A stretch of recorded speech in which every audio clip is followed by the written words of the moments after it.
Hey, how's it going, all you lovely people at Door Shutter, coming back to you with a brand new episode of Craftoria, and today we are going to finally get towards hydrofluoric acid. So I've already got one side done, and we're going to actually get working on the second side here. So I need to grab an ender chest, because I actually did not grab a third ender chest for this.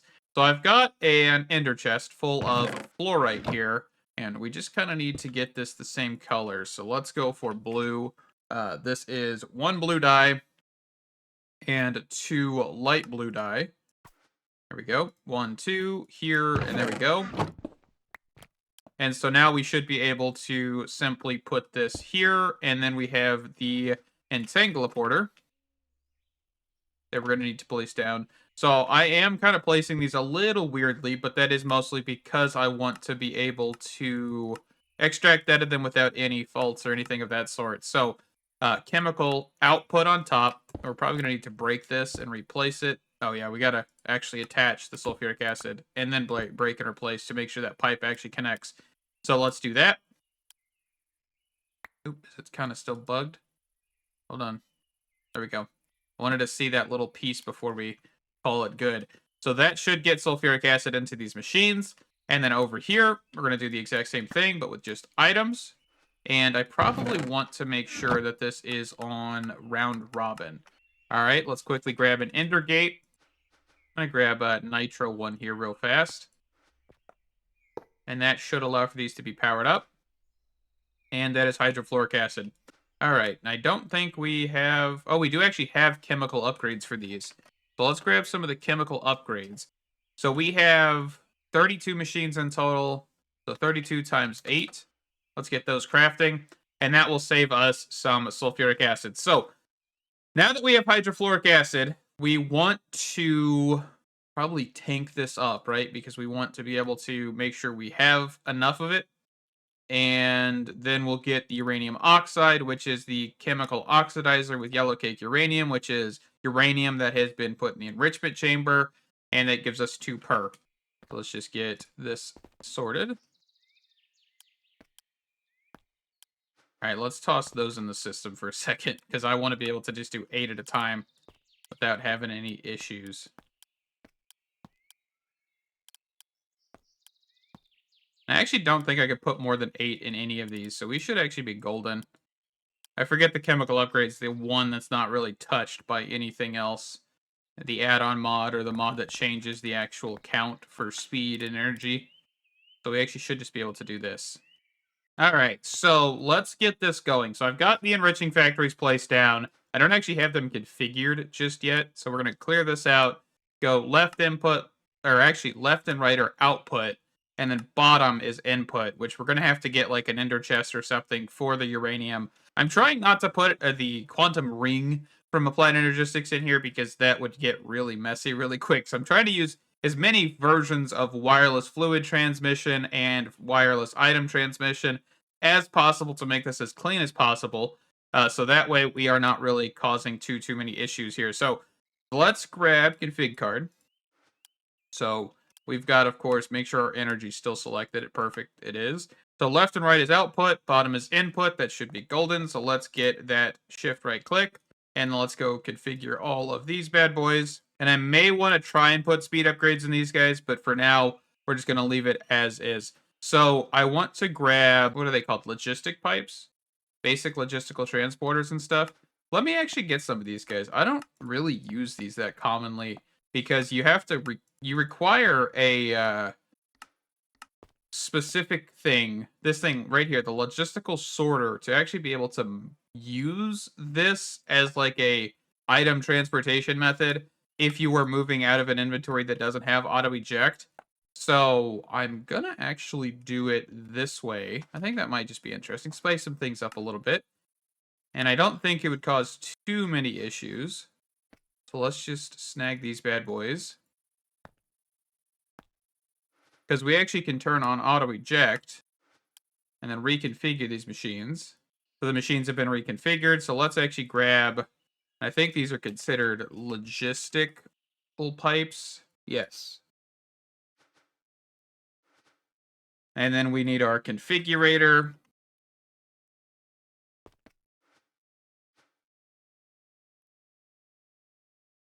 Okay. So we should be able to get these guys placed down. And then change... I don't think it really matters if we have it on configure items or not, but that's okay. All right, we've got that placed down. So now what we're going to want to grab is, of course, chemical oxidizers, which we're going to need a few more of these guys.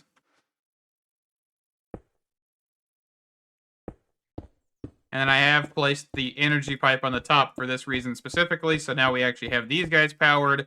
We have their inputs configured on the bottom, right? Or they're coming in from the bottom, not really configured in the bottom. And let's go for input bottom. And I think output of the chemical will go output top, because this plus this, which we get out of here, right? So uranium oxide. Okay, I think I'm going to actually move these two sides down by 1, and then have chemical pipes coming out of here, chemical pipes coming out of here, and then basically right on top of where these machines are now, we'll put the machine that we actually need, which is the chemical infuser, to get the uranium hexafluoride, and that will make it just cleaner overall, I think. I think we could do that, and that would give us enough spacing and everything. So let's go ahead and attempt that. And first things first, let's actually configure these just to make sure. So I have input on bottom, output on top, and actually we're going to change the output to the side now. So output that way, and that should be golden. So I'm going to reconfigure all these other machines real fast. We're doing it again. We're switching gears. One of these days we'll get completed with that.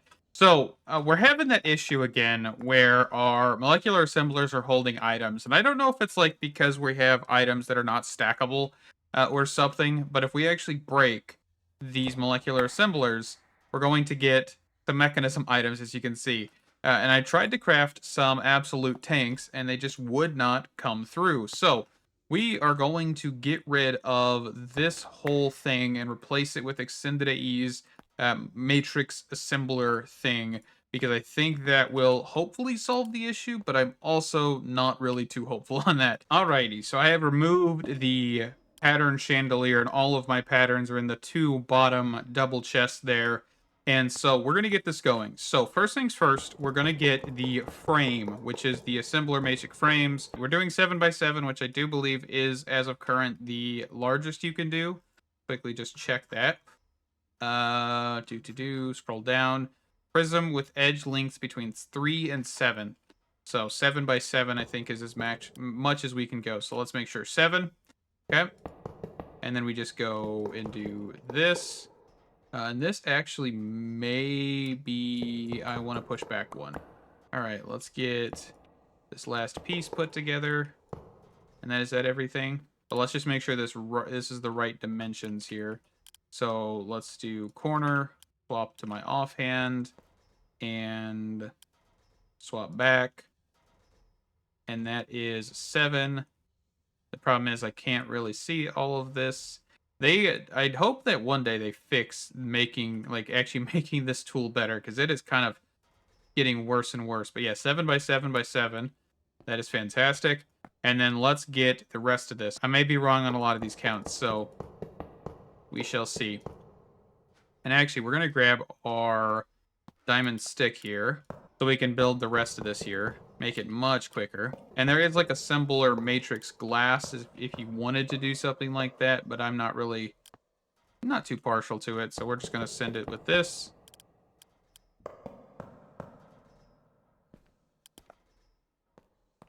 Okay. And then let's grab the rest of this. So I've got 50 assembler matrix craft cores, assembler matrix pattern cores, 50 of those, and 25 speed cores as well. So the way we're going to put this is just like so. 2 layers there. We're actually going to put a layer down real quick of that. So that way we can just do this. And that is 50, 50, and 25. And then we will get our wall placed down here. And that should be... Did I goof? I guess I goofed somewhere. Nope. Okay, I just have to connect it. So that looks like it is running. So now we just need to get our patterns in here. Okay. So can I actually... I'm kind of curious, and I don't think I can do this, but I was kind of hoping I could do this.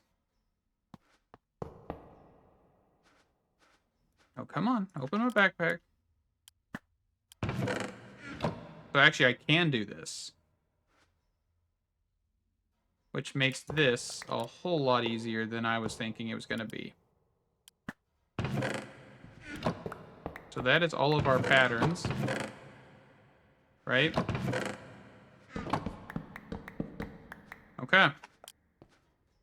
All of our patterns. They may not be, like, perfectly placed in there, but that's okay. So this is one giant channel, basically. That is nuts. One channel off of that whole thing. Okay. So let's get this closed up.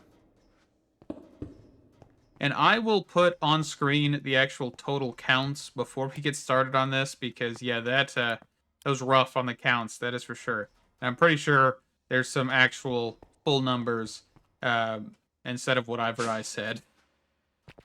I had the walls correct, just not the exterior. Okay. Now, real test. Can I craft a tank? 2 tanks, please.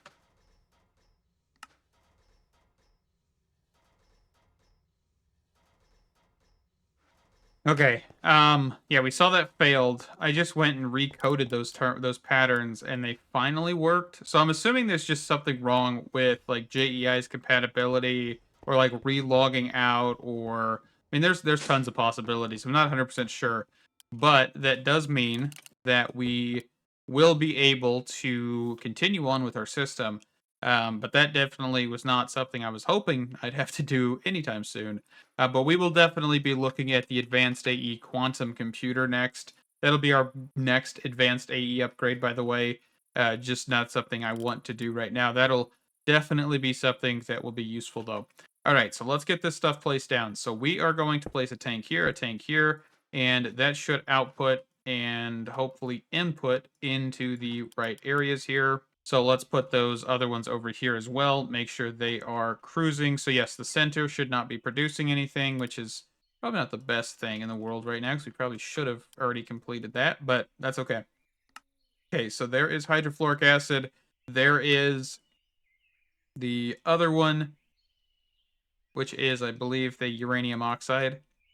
Okay. And actually, I guess I didn't think about this properly, because the pipes are not going to be proper. Unless we do the universal pipe, that might work for us here. I still don't know why I don't have these guys on auto crafting.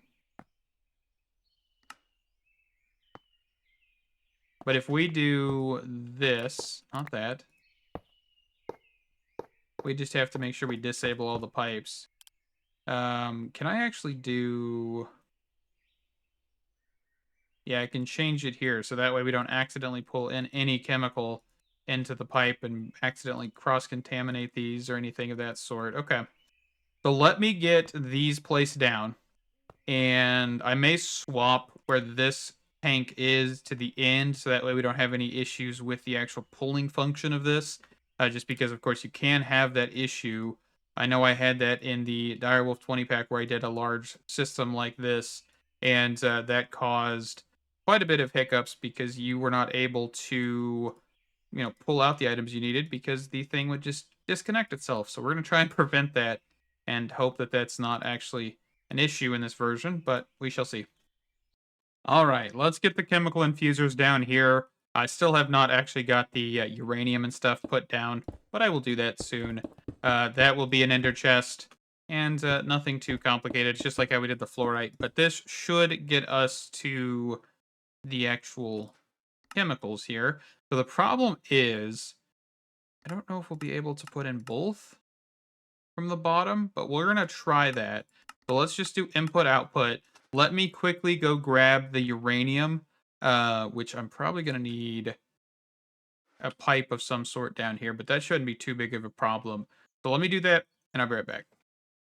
All right, everything is off to the races here. So we've got all of this happening. Apparently, I did not turn on auto sort or auto split, so let's actually get that configured back into the rest of these here real fast. Okay, those should all be configured. All of these should be going. This should be going, but it has no power. We'll address that here in a second. Let me get the rest of this going. So that should be, yeah, uranium hexafluoride, and then that will then be piped into isotopic centrifuges.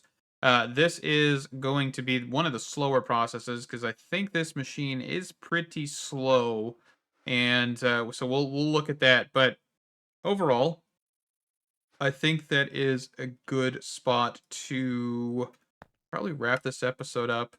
Maybe I will look at grabbing these real quick, and we can just. So let me actually quickly grab the isotopic centrifuges. I'm going to get the power situation done as well. Going to get this side completed, and we should be cruising. We should have plenty of uranium hexafluoride, hopefully, after all of this. And then we'll get fissile fuel, because we need a lot of it. And I don't know if I might duplicate this system as well, just next to it or something, so that way we're actually doing a lot more than what we have here, because the max size reactor is going to take a lot of fissile fuel and a lot of sodium. So we're going to have to do a lot of things, and that is one of them. So let's get these done, get the isotopic centrifuges, we'll get the fissile fuel, and then we'll wrap up this episode. All right, so isotopic centrifuges, we're going to get these guys placed down. And I actually don't remember how you power these guys. So let's actually quickly test. It looks like I can feed it into that side. Let's see. How do I want to do that then? And this thing's actually receiving power by sitting there, which is kind of funny. I didn't know those Ender gates are like that. Okay, let's just put them right here. I think that should work. And then we can put in the tubes to just kind of go across. We won't have a buffer, though. That'd be the only problem. I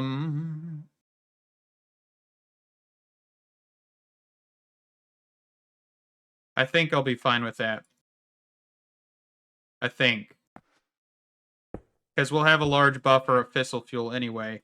So let's get these configured to do output on the right.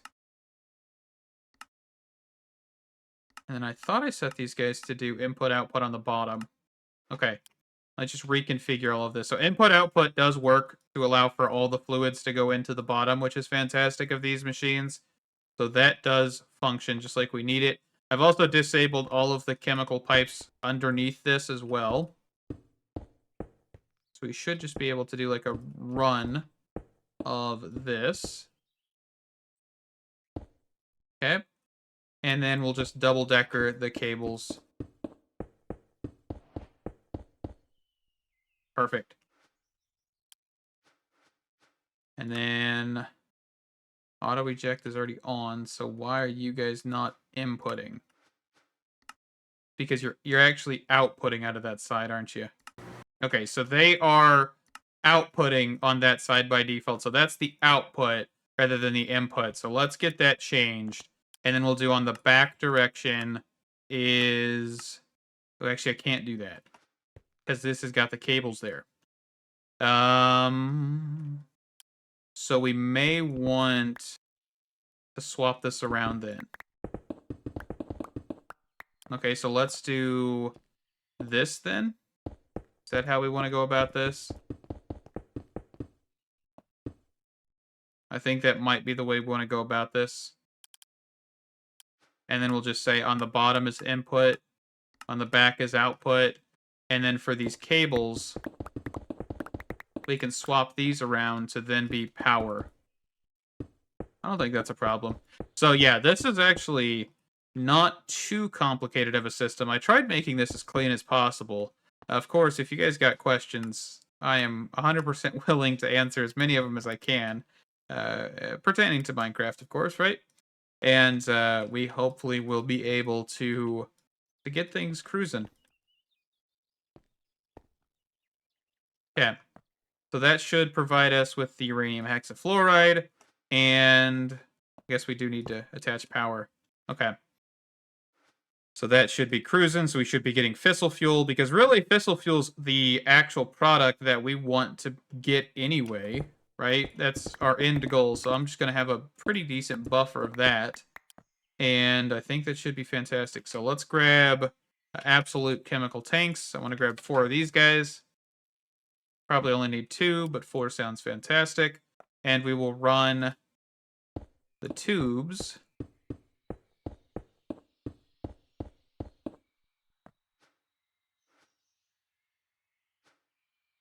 Hopefully they'll craft. It looks like they are, so that's good. Okay, so we're going to put the absolute fluid, or the absolute chemical tank here, and then we're going to grab an entangloporter. And we'll put that entangloporter in the middle, so that way where it's kind of sandwiched between the tanks, if that makes sense. And I think that should be our fissile fuel production. Let's actually place this here. Grab the entangloporter. I'm actually going to set this on the ground just so we can clear all of it.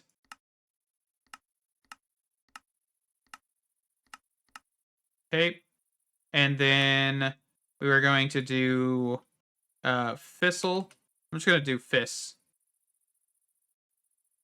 Sounds good. Fiss, just because I'm too lazy to type the rest of it.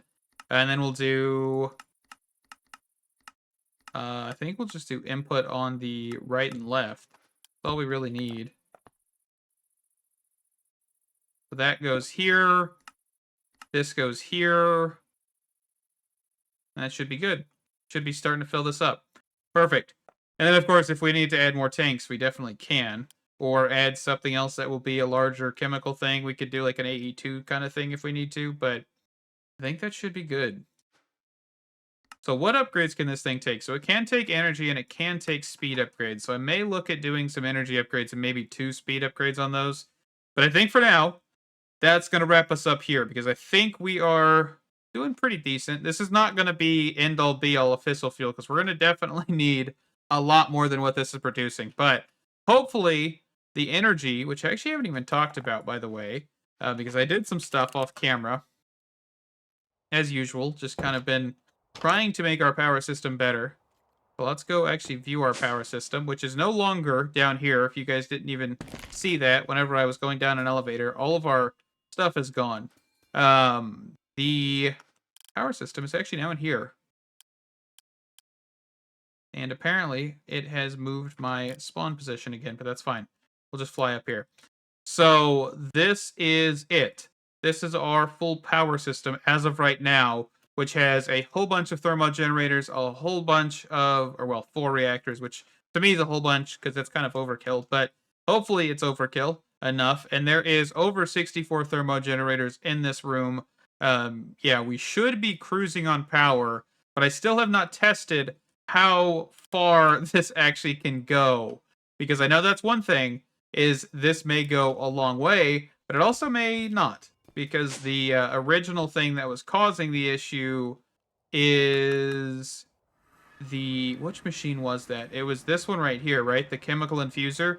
So if I were to put speed upgrades back in there, or speed upgrades in these, I think we may tank the system again. So I might try that off camera and just see what happens, because I know when we did that, and I didn't even mention that, those withers actually did spawn properly, because of course the stasis chambers could not hold them because they run out of power. So things you got to keep in mind: if you run out of power, these things will go rogue because the stasis chamber won't work. So just keep that in mind. But anyway, thank you guys so much for watching. It's enough rambling from me. Stay awesome, and I can't wait to see you in the next one. Bye bye.